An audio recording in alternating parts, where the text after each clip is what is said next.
بسم اللہ الرحمن الرحیم۔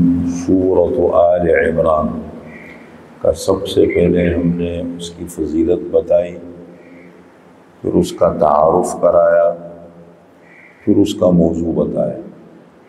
اب چوتھی بات، سورۃ آل عمران میں 200 آیتیں ہیں اور 20 رکوع ہیں۔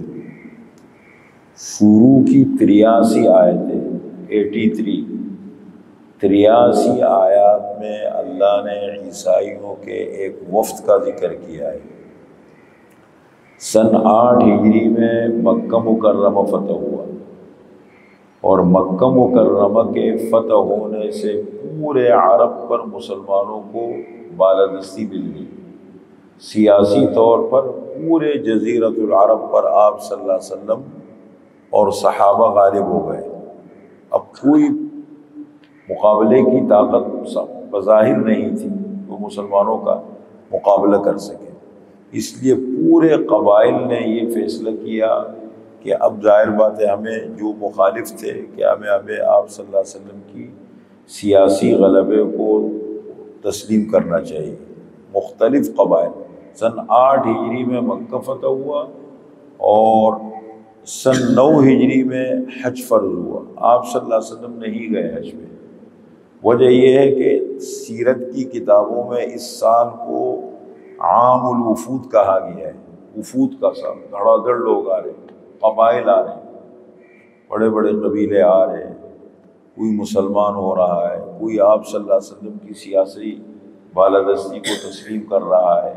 انہی قبائل میں سے ایک بڑا قبیلہ آیا یمن کا، نجران ایک علاقہ تھا یمن کے اندر، نجران ایک وہاں بڑا شہر ہے، تو وہاں کا ایک قبیلہ تھا۔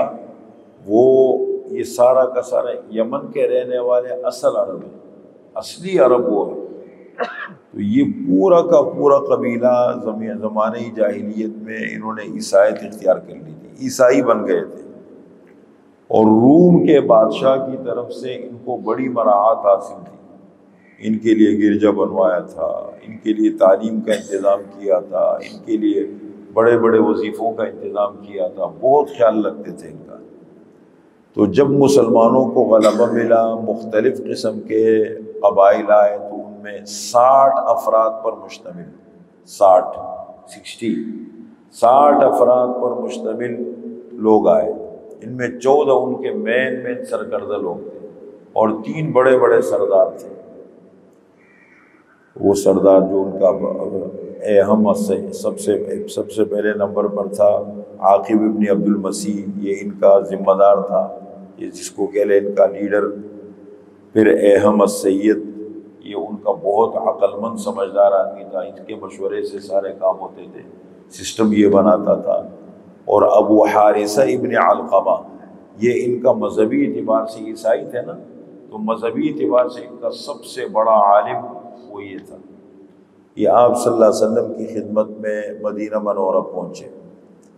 جب مدینہ منورہ پہنچے اس وقت آپ عصر کی نماز سے فارغ ہو چکے تھے کہ یہ مدینہ منورہ میں مسجد نبوی میں داخل ہو گئے، اور جیسے آپ صلی اللہ علیہ وسلم نے نماز پڑھائی فارغ ہو گئے، تو تھوڑی دیر کے بعد انہوں نے نماز پڑھنی شروع کر دی۔ جو بھی ان کا طریقہ کار تھا، اس صحابہ نے ان کو ایک دم نئے تھے، دیکھا تو روکا، تو آپ صلی اللہ علیہ وسلم نے فرمایا نہیں، ان کو نماز پڑھنے۔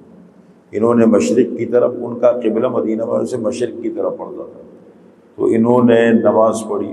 نماز پڑھنے کے بعد جب آپ صلی اللہ علیہ وسلم کے ساتھ بیٹھے، تو ان کے آنے کے 2 مقاصد تھے۔ ایک مقصد ان کا سیاسی تھا، اور ایک مقصد عیسائیت کی تبلیغ تھی۔ سیاسی مقصد تو یہ تھا کہ آپ صلی اللہ علیہ وسلم کو غلبہ مل چکا ہے، اب طاقت آپ صلی اللہ علیہ وسلم کے ہاتھ میں ہے، صحابہ کے ہاتھ میں ہے، پورے جزیرۃ العرب پر۔ ہم سیاسی طور پر اس غلبے کو تسلیم کرتے ہیں، اور ہم ایک وفادار رعایا کی حیثیت سے رہیں گے، ٹیکس ادا کریں گے۔ یہ ان کا سیاسی مقصد ہے۔ مذہبی مقصد یہ تھا کہ عیسائیت کی تبلیغ شروع کر دی، آپ صلی اللہ علیہ وسلم سے بات شروع کی۔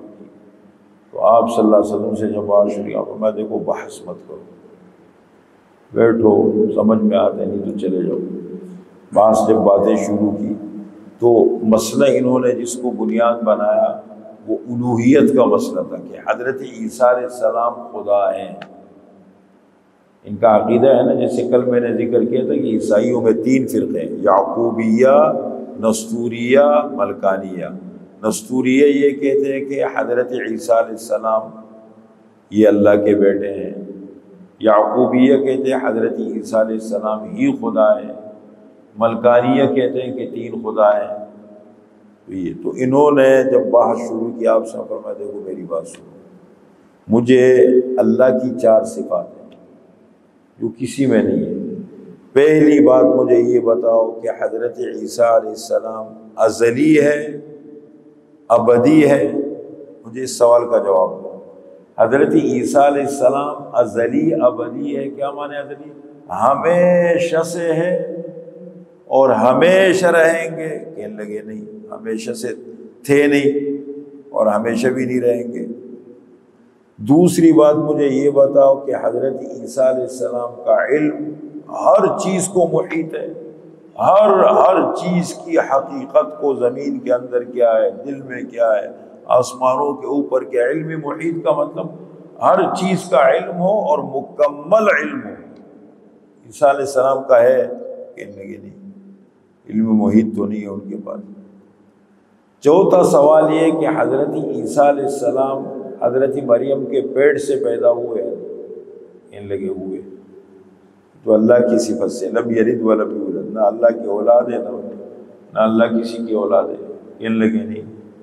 چوتھی چیز یہ بتائیں کہ حضرت عیسیٰ علیہ السلام قادر مطلق ہے، ہر چیز پر قادر ہے، ہر چیز پر قادر ہے، جو چاہے جب چاہے کر گزرے؟ کہنے لگے نہیں۔ تو کہنے لگے یہ تو اللہ کی 4 صفات ہے، جب یہ 4 صفات نہیں ہے تو پھر کیسے خدا ہو گئے؟ کہنے لگے حضرت عیسیٰ علیہ السلام کو دیکھو، ان کی پیدائش بھی تو بڑے عجیب طریقے سے بغیر والد کے پیدا ہوئے۔ تو قرآن نے اس کا جواب دے کر حضرت عیسیٰ علیہ السلام بغیر والد کے پیدا ہوئے، تو پھر حضرت آدم علیہ السلام کو خدا مانو، وہ تو بغیر والد و والدہ دونوں کے پیدا ہوئے، نہ والد تھے نہ والدہ تھی، نہ ان کے والد تھے نہ ان کی والدہ تھی، تو ان کو بھی خدا مانو نا۔ تو بہرحال بے بس ہو گئے، پھر آخر میں مباہلے کا ذکر ہے۔ مباہلہ اس کو کہتے ہیں کہ آ جاؤ میدان میں نکل آتے ہیں اور خدا سے مانتے، جو حق ہے وہ قائم رہے، جو باطل ہے وہ مٹ جائے۔ آپس میں تھوڑا ٹائم چاہیے۔ یہ ایک مجلس میں یہ باتیں نہیں ہوئی، یہ مسلسل وہاں مقیم رہے، مدینہ منورہ میں یہ وہاں مقیم تھے، رہے، کچھ دن رہے، پھر گئے۔ تو اس کے بعد جب آپس میں مشورہ کیا، کہنے کہ بھائی تمہیں معلوم ہے اللہ کے رسول، اور اللہ کے رسول سے پنگا لینا بہت خطرناک ہوتا ہے، بس ان کو کسی طریقے سے بات کو دبا دو اور ان سے کہہ دو نہیں، ہمارے آنے کا اصل مقصد سیاسی تھا اور ہم آپ صلی اللہ علیہ وسلم کی بالادستی کو تسلیم کرتے ہیں، ہم وفادار آئے کی حیثیت سے رہیں گے، ٹیکس ادا کریں، چلے گئے۔ تو یہ شروع میں اللہ نے ان باتوں کا ذکر، میں نے کہا تھا نا سورہ آل عمران کا موضوع ہے نصارہ کی اصلاح اور مسلمانوں کے لیے ضروری احکام۔